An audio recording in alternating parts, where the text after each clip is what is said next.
आपण पाहत आहात कराड टुडे न्यूज। कराड नगर परिषदेने सलग दुसऱ्या दिवशी अतिक्रमण मोहीम राबवत फुटपाथवरील फलक, साहित्य तसेच अन्य अतिक्रमणे काढून साहित्य ताब्यात घेतले।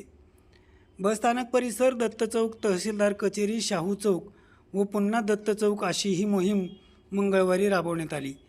महावीर जयंतीची सुट्टी व पालिका कर्मचाऱ्यांच्या क्रिकेट मॅचमुळे ही मोहीम थांबवण्यात आली।